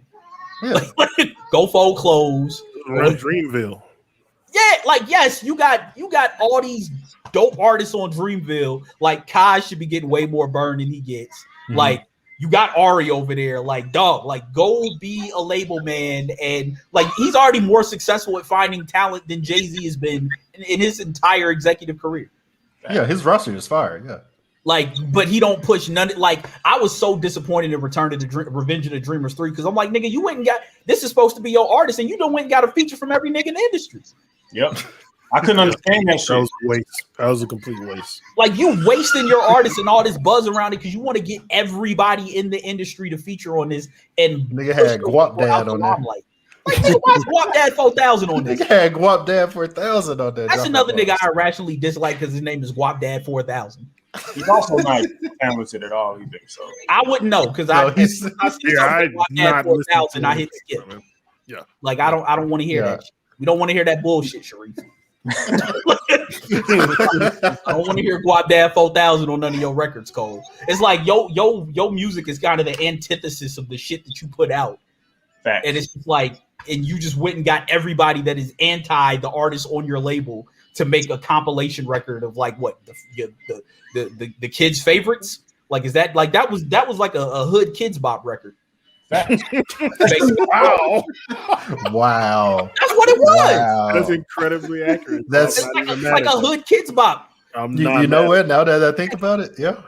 And you just went and got every hot artist and like just we not going Ari dropped a banging album. We not gonna show her any love on this. We gonna go get everybody else in the industry. JID is one of the best fucking rappers doing it right now, and you're not gonna highlight him. Like, come on, man. You got this man on your roster and you're not doing shit with it. You don't like JID, Joe? Come on, man. He's one of the few like monsters out right now, man. Nah, JID is nice. And that's a question I wanted to ask y'all. I didn't know if we wanted to do it because I feel like the conversation could run long, but I wanted to know what rap artists y'all feel like newer ones are on JID level. Like, I like JID. I like West Side Boogie. Those, yes. I mean, my answer to this is who else? I've been touting them. Oh, Logic. The only Logic we acknowledge. The only Logic we acknowledge is y'all have a good night, bro. Y'all wild. Y'all wild. Relax. Relax. No, my answer is Sean Smith. Sean Smith. Okay. Yeah. Okay. Yeah. I need another project from him. Like yesterday. You heard so Def Do His Art and what was the other one? Self-Portrait. You heard those two, right? I didn't know till Def Do His Art dropped. Yeah, no, it dropped. He dropped it like a month and a half after he dropped Self-Portrait. Did y'all listen to what King Los just dropped? No, not yet. No. My man is going crazy. He going check that out. I'll check that out. Joe, you don't have an answer. Once again, Joe is like, You don't have an answer. You must not like lyrical miracle. AJ, you are absolutely correct. No, I do not have. No, it's not that I'm not impressed. I just don't have an answer. I don't listen to a lot of these new niggas, bro. These niggas is ass to me. So. And what's funny is like Joe was actually like a really, really, really good rapper. Like a really, really, really good rapper. Like it's. I mean, actually, like Ronnie aside, all of us on here are really good rappers. Ronnie just don't rap. But so that's crazy. How y'all good rappers and don't like Logic? I don't get it. Let's get this man Chuck off here. Chuck, good night. Good night. I couldn't hold it together. Hey, bro. Thank you for having me. Y'all on some other shit. Very clear. Let me be super clear. I hate him with a passion. Okay, I hate him. With the fire of 1,000 suns. Like no, Logic. We all hate Logic. Like that nigga's ass. Yeah, right. Like I gave him the time of day early in his career with his mixtapes, and then he dropped that concept album, and that was enemy number one. You mean the concept album he had to explain because he didn't land the themes? He's telling the concept, this song is about this. Telling the concept in the interludes, it's not in any of the music. Yes, that album. That one. With getting some of my childhood hero voice actors on it and completely wasting their fucking time. That one. But to answer your question, AJ, I think another rapper that's on that JID level or above it even is Cyrock.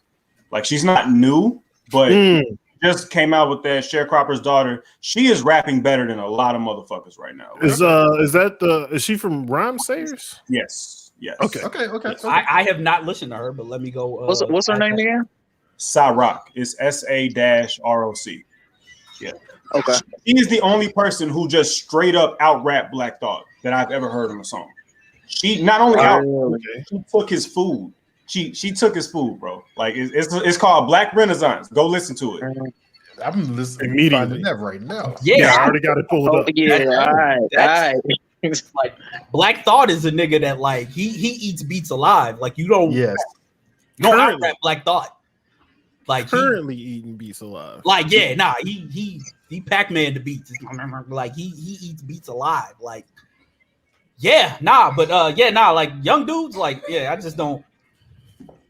I listen to a bunch. I listen to R&B. Exactly. I listen to R&B. These young niggas don't move me, bro. It's like that Galant EP. I was listening to that all this morning. Before I took these little cats to the park. And you got Giveon to listen to soon too. That dropped today. Oh, Giveon? Okay. All right. Okay. See, I listen to the young dudes because I think maybe they're gonna do something that's gonna keep me sharp as a lyricist, but I'm always just perpetually disappointed. Like them your optimism is one of the more underrated qualities about you, Lee. You go into shit that you know is gonna be bad. I know it's gonna be cheeks, but I'm gonna give you a chance. I'm gonna steal. Maybe I'll be wrong this time. I'll be trying, bro. I swear I do, because everybody think I'm a hater anyway. So. Well, Lee hates everything. That's real. That's partly me and Chuck's fault. Fact. It's all y'all fault, actually. Fee says he messed with. Yeah, Fee does mess with a lot of the new guys. Yeah, my answer, AJ, you're gonna love my answer. So Smino, I feel like he has crazy wordplay. He's one of the best melodic rappers out right now.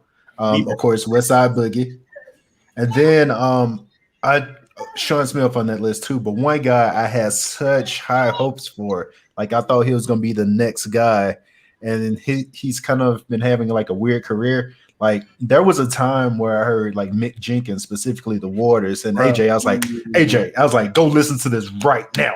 Yeah, nah, he did. So when I heard The Waters, he was up next, and I don't know what happened. He got he kicking like judo now, shit like that. Like, bro, what? Yeah. Lloyd Banks 04 punchlines. Not to mention judo was a grappling martial art, but Yeah, I don't understand what happened with Mick Jenkins. I was in that same boat. I had real high hopes, and it just fell off a cliff completely after that. Yeah.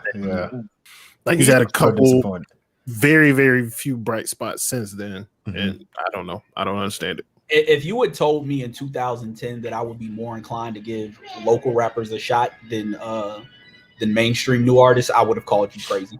But I am more inclined. I am more inclined to give a local cat that I've never heard of a listen. Oh, because I know if they're local and they out here grinding hard and nobody's heard them, there's a 40% chance they're really hard and people just ain't fucking with them because they're so dope. So I'm like willing to take that calculus over whatever promoted playlist is occurring that people are getting their music off of and talking about all the time. Because I'm like, yeah, nah, I'm good on that. Like, when I see like the new cats they be talking, it's like, like I get all my recommendations of music from people I follow. Like I trust the music opinions. Like, yeah, I know if someone's coming to me because like I do hate so much shit. Like I know if someone's coming to me saying you should listen to this, it's because I know they're saying, oh nah, hey, this is one of the things that AJ would actually like. Like they're not coming to me with it because it's like, oh yeah, I like this, so I want to share it with you. Because most of the time I'll be like, nah, that's not hot. Like, and once again, I'm gonna go back to the timeline and say the complete opposite. The Lee does not hate everything. Joe, just a few years ago, I created a hashtag called Lee Hates Everything and created this narrative that Lee does not like any movie at all whatsoever. And people have just run with it. And Chuck helped me with it. It's people like every time Lee tweets an opinion, people are like, damn, does he like anything? I'm like, he tweets all day about movies he loves. Yeah. I just he doesn't like and put this hashtag on it. And you know what? I'm so happy that happened because it took the pressure off me. I was that guy prior to this. People was like, you know what? Man, Ron hates everything. I'm bringing that shit back. I'm bringing it back. You know what? Because no. With this whole Tenet bullshit, we definitely got to run that back. Oh, man. The narrative is shifting now. It's all on you. I'll stand on that. Nah. Like, I wanted so desperately to love that movie, and it's just, nah. So y'all are saying the next time Chuck and Lee come on, y'all are going to debate Tenet? Oh yeah, it might just be a Tenet, but yeah. Joe, did you watch Tenet? Nah, I ain't see it. I watched. Like in the words of Tyrese, keep it that way. I am not the person to ask about movies because I can enjoy a Michael Bay film, which should tell you everything you need to know about me. If you got enough explosions, you can enjoy a Michael Bay film in 2021. Yeah, as long as there's explosions and I watch most of my movies like this. Okay. This man reads the synopsis of he reads the wiki entry of the movie before he goes into the movie. I hate watching a movie if I can't read the plot beforehand. You take the surprise out of it. Like, what's the point? I don't like surprises, Joe. What are you talking about? Oh, you wild. I hate surprises. Like a week before Endgame dropped, AJ just sent me a message out of the blue. He was like, "Run, stay away from all spoilers." I think he hit me with that too. Yeah, because there's one thing I said I wanted to see, and Lee, I know you're like you talk about those Marvel moments, but yeah, there's like because we had a podcast leading up to that. I was like, if there's one thing I want to see, because I do think they set it up well, I want to see Cap hold the hammer. So AJ got in my messages. He was like, "Run, stay away from all spoilers." I was like, how do you even know this? It's like, trust me, I know. Stay away from spoilers. And then like he almost clicked on something. I was like, Ron, no. Do not click on that. Do not click on that. So yeah, I knew Han Solo died in The Force Awakens like 4 hours before I went and saw it. I mean, hell, I knew that because Harrison Ford was sick of this shit. So, but like I went and looked that up. I knew I will, like, if I'm in a relationship, I will watch a bootleg cut of a movie before I go to the theater and see it with a woman. Bro, why though? Because I have to see it on my own first, so I can enjoy it, and then I'll go in and with it. But I got to know what happens. Because number one, I got to know when to go to the bathroom. That's very important in movies. I got to know when to go beforehand. Go beforehand. Because if I get a Coke at the concession stand, I'm about to pee again. What are you talking about? He moved me like 2.5, 3 hours long. I ain't holding that in. Tiny bladder ass boy. Hey, talk about it. Game is the game. But also, I don't like surprise. I like to know when to pay attention. Like, oh, this shit's coming up. All right. Pay attention to the whole. Yeah, pay attention to the. My brain don't work that. My mind be in the clouds, man. This is why you need to read. You need to read. Yeah, look, man. I don't watch too many movies, bro, but I'm not about to read a synopsis on a wiki page or watch no trailers like before I go watch this goddamn movie, bro. Let me just be surprised. If it end up being trash, it's trash. But what am I gonna spoil some shit for myself for? Like, that don't even make sense. not spoiling it for me. Don't try to rationalize it, AJ. It makes no sense. No, absolutely not. You are outnumbered here. No. I understand. I'm weird about that. I hate not know. I've legit been in the line for a movie reading the plot synopsis as I bought my ticket. Like I've done that before. Like bro. Yeah. I had to go out of movie theaters to avoid trailers. Like, I will leave a theater if I see a trailer come up. Like, nope, I don't want to see that. No. Like I said, I want to know as little as possible going into a movie. I need to know all about it. Because to me, I still have to like watch it unfold. Like for me, like knowing something beforehand doesn't take the enjoyment out of it because I still have to watch it unfold. Like I can read something, but I still need to see like exactly how it all happens. Or to me, I haven't seen it. Nah, bro. Hey, listen, man. I'm weird. Look, I watch Japanese anime subbed, and don't pay attention to it half the time. Like I passively watch everything, so I can halfway understand what's going on in shonen anime because it's all the same plot points and vocal inflections and a couple words to tell you everything you need to know about what's going on. Even if I can't tell you the rest of the sentence, I can be like, "Oh, these niggas finna get into a fight." The music changed. They got the little deep voice. Listen, man, it's what I do. I've been this way. I've been this way forever. Yeah, Joe, how do you not know this about You've been living life wrong your entire life. I know it about you, but you just a different nigga, man. That's wild. Nah. Okay, so Joe, have I not always been a different nigga? But we grown now, so like you gotta evolve. Like you can't be doing that shit. You can't be doing the same shit you was doing when you was 17, bro. When you was 25, bro. When you was 30, you gotta evolve, man. You gotta level up. You gotta level up. I'll admit that part of it is anxiety. Okay. I don't have like a ton of anxiety, but my anxiety peaks when I don't know something. I hate not knowing things. I'm used to knowing shit. So if I don't know something, I need to go figure it out, or I just leave it alone. Bro, but how do you get around in your daily life, bro? You don't know what's gonna happen tomorrow. You don't know what's gonna happen next week. You don't know what's gonna happen in a year. You are absolutely correct. So you just walk around anxious all goddamn day? No, I make contingency plans for what I think are the most possible things that could happen. Oh, so he's Batman, bro. He's Batman now. Thank you, bro. Fam, what are you talking about, bro? Joe, you want me to run down like 5 contingency plans I have in place right now if certain things happen? Yes, please do. Yes. By all means. Okay, like if I get laid off, I have like 3 contingency plans in place. What's one? What's the first? Well, the first one is I'm currently stacking money so that I can live for like 3 months till I find a job. Contingency plan number 2, I'm working on a certification to find me a better job. And contingency plan number 3 is sell drugs. I'm kidding. I'm surprised one of those was not dirty macking on like a sugar mama or something. Hashtag Dirty Mac March. We in here, baby. End of the month.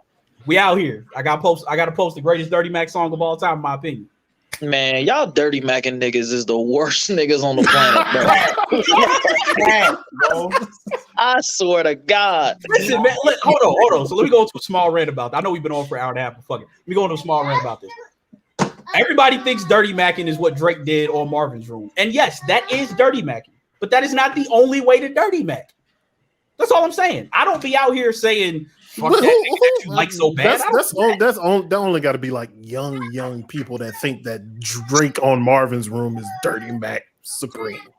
Bro, do you do anything spontaneous? Not really. Spontaneity is a relative thing for me. Like I go do things, but if you tell me a variable has changed in what I'm about to do, I start plotting out different things based on what can happen. But how do you experience music though? Like albums? Okay, music is a little bit different. Like, do you read the lyrics before you listen to it? No. But I think the fact that I've been doing music, I can't wait till he get to this bar right here, brother.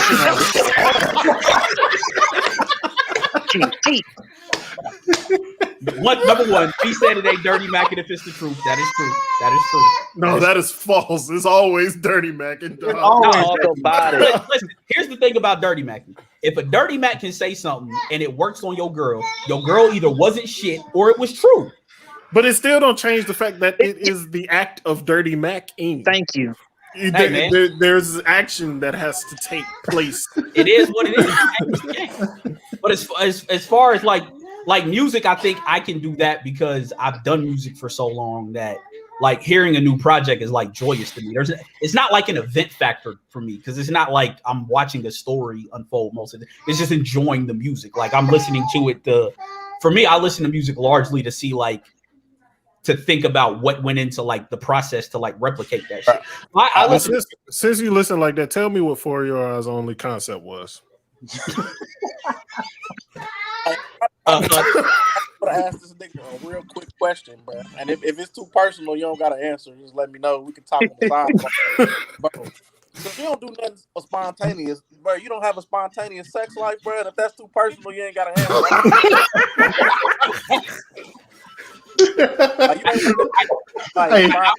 He got no contingency plans. I will answer that question.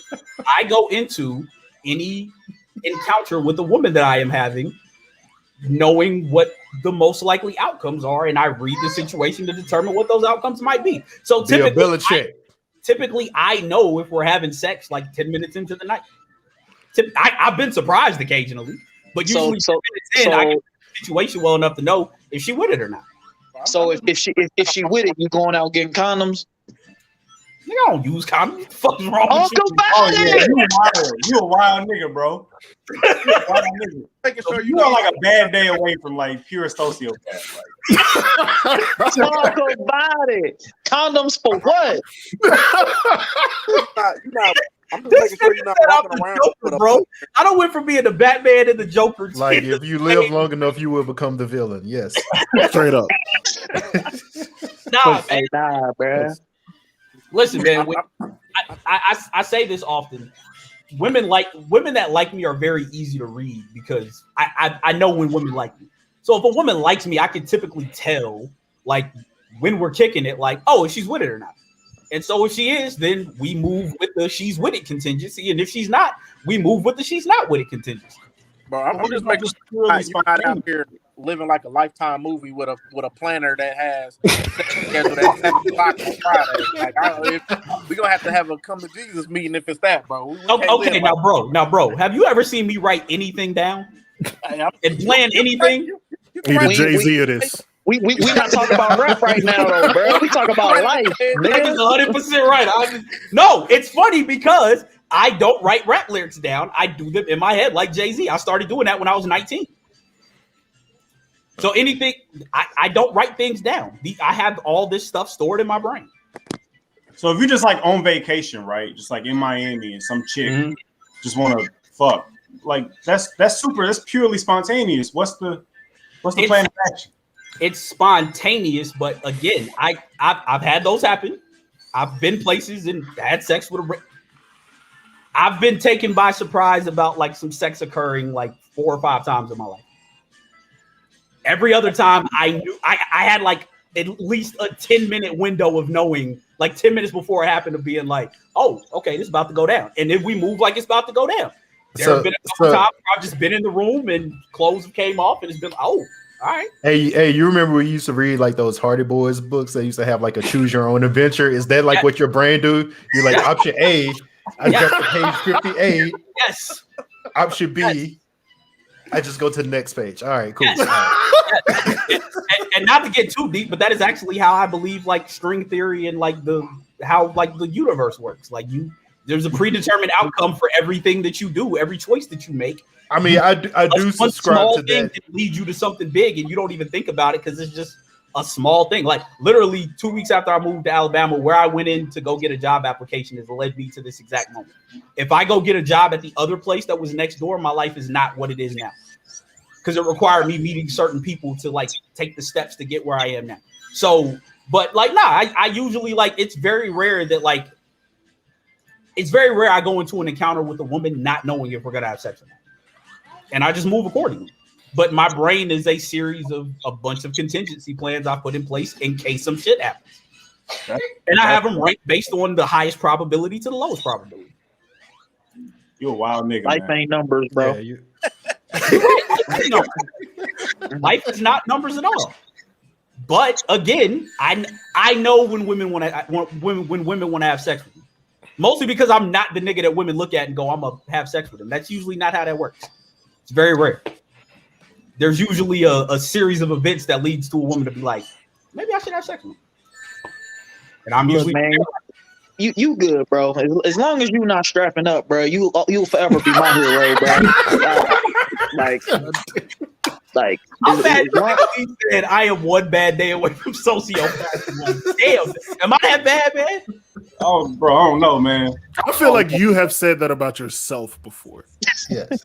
Yeah, I mean, I definitely have like all the traits of like a high functioning sociopath. Like that's not something I'm shy about. But is that something you bragging about?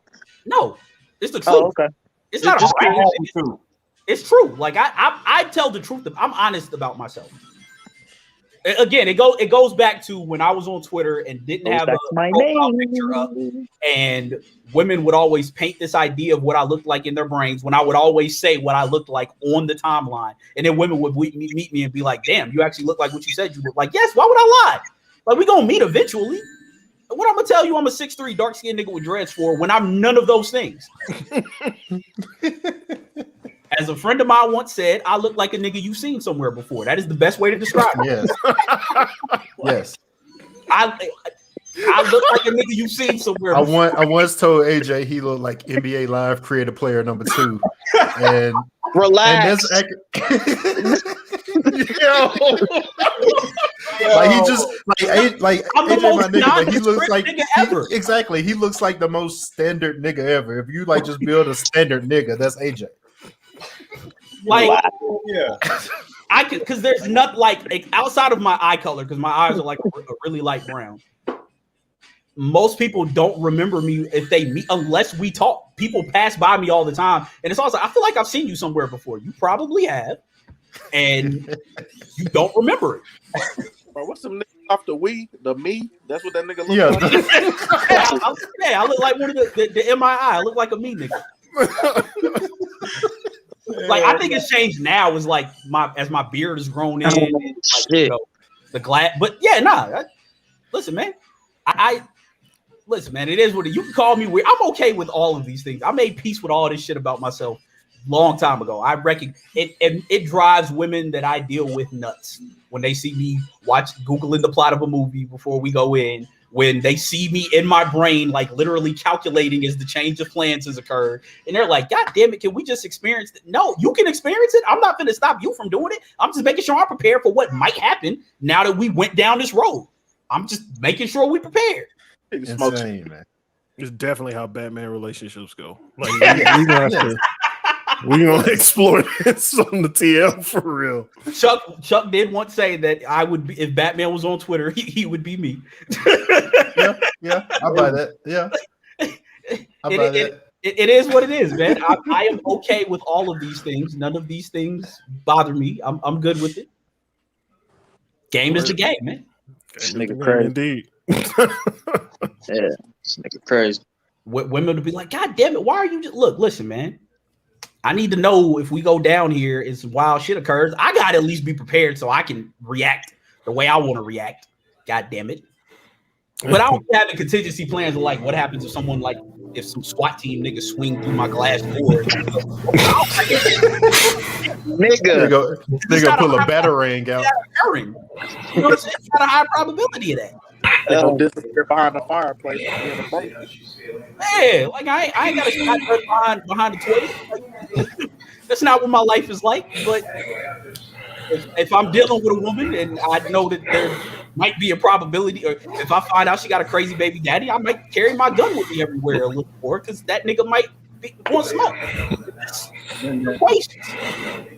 Equations, man. Shit like that. Word. Anyway, we almost 2 hours on this motherfucking episode. The most packed politics as usual ever. The longest politics as usual ever. Chuck, you got anything you want to plug before you get out of here? Shit, no. I don't have anything to plug. I'll just say Batman will get his ass mollywopped by Spider-Man in any universe. Yes. If anybody want to talk about it, we can talk about it. We can break it down. I wish I had to make an air horn like right now. Like, yeah, that's legit. Lee, you got anything you want to plug, man? If you watch this and you don't follow me on Twitter, probably keep it that way. You probably won't like me if you follow me, but you can follow my letterbox. It's cleverly_dope. It is equally obnoxious, but at least you can't respond. A large key to why you won't like him if you follow him is Lee hates everything. Yes. Simple as that. Yes. Joe, welcome to the show, man. Glad to have you aboard. You got anything you want to plug? Plug wise, you know what we do, bro. Let me get that. Yeah. We plugging honesty is key, bro. I'm over there dropping clips on YouTube. That's what we're gonna stream off of or broadcast off of for right now. I am not on Twitter because I hate social media. I'm not on Instagram because I hate social media. I deleted my Facebook because I hate social media. Yeah, man. I just don't rock with it, bro. It's. How did I think about it? I ain't seen you on there in like 10 years, so I don't know how I didn't know. Yeah, but nah, man. Honesty is key. YouTube, bro. That's my socials, bro. So instead of the Honesty is Key mixtape, we getting the Honesty is Key YouTube. Honesty is Key podcast. So we doing. Oh, I do want to say this. It is a plug. Fuck that. I know niggas don't really fuck with women's sports in general, but tomorrow, bruh, y'all better fucking watch Caitlin Clark and Paige Buckets, bruh. UConn versus Iowa, Sweet 16. Fucking watch the game if you a hooper, bruh. Them chicks get buckets. That's it. I'm done. No, women's hoops is pure, man. So I second that. Please watch. Fee, you plug in a Twitch. You got anything else to plug? You got to plug that dude Machine back in. I'm machine is cleansing right now, baby. My machine is cleansing. That's why I have a little accent. Twitch.tv feed, baby. I'll probably be opening packs on my team tomorrow. Also, since I missed some of that Lil Wayne conversation, go listen to Lil Wayne from Lights Out to Carter 2, and you will see the growth of this young man rapping. Why I say he's top 5, and that includes Squad. At least Squad 4. The rest of them I don't really care for, but Squad 4 for sure. Or fucking sure. Yeah, come through my Twitter, right? We be talking shit. Same shit we be doing here. We be doing on Twitch. Just see me cussing niggas out on the game because I cuss a lot of niggas out on the game, boy. And you will probably hear Joe's voice because he shares his voice when he's in the chat. I do be in there moderating. I will kick you out. Well, Nightbot will probably kick you out before I get to it, but yeah, Ronnie, you got any parting words? First, I want to say, Fee, shout out to you for getting Myra Leonard out the NBA. So shout out to you for getting him off your Twitch. But not for real.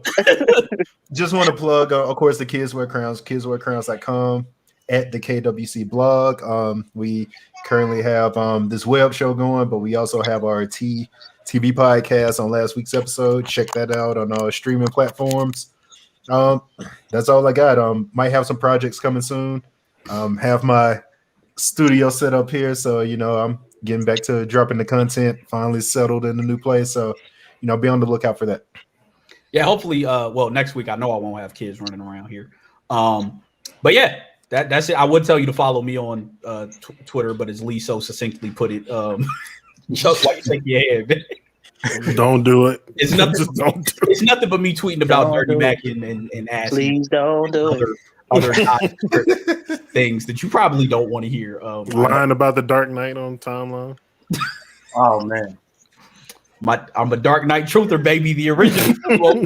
We had 2 hours already, baby. But just tune into the KWC, man. Check out everything that these gentlemen are doing. So happy to have a talented circle of friends on social media, and glad to bring in some people from my childhood who also are always talking about crazy things, and let you guys introduce you guys to some of that.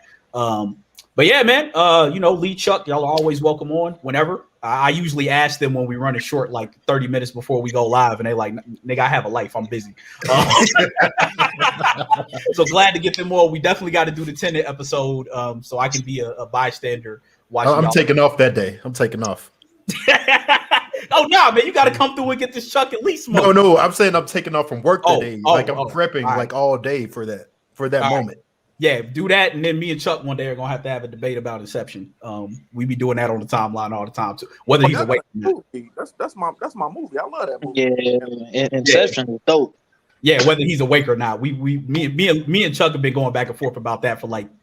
There's one clear answer. I'm not gonna prolong this podcast any longer, but there's one clear answer about the ending of that movie. Like it's very clear. Chuck, the answer is it doesn't matter. The answer is definitely it does not. Ultimately, apparently Lee is going to be on this episode too. Lee has to be. No, I'm mad because Chuck proved my longest standing theory wrong, and I was mad about it forever because Chuck was like, "No, nigga, you're wrong," and I went and looked, and I was dead ass wrong. Nigga, I was telling you that. Nigga, shut up. I don't.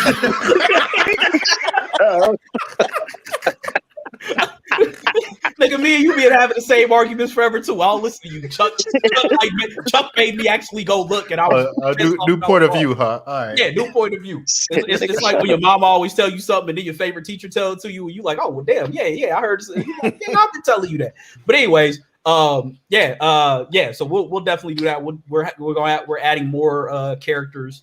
Not characters. The fuck am I talking about? I'm delirious from lack of sleep. We are adding more hosts into this, so we're gonna try to make this a weekly thing. So you're gonna see more of our friends in and around the crew hosting this with us. Fee, you got anything else? Was you about to say something? Oh no, I'm good, bro. Oh, okay. All right. Well, until next time, same bat time. Well, maybe not bat time. Same bat channel. One.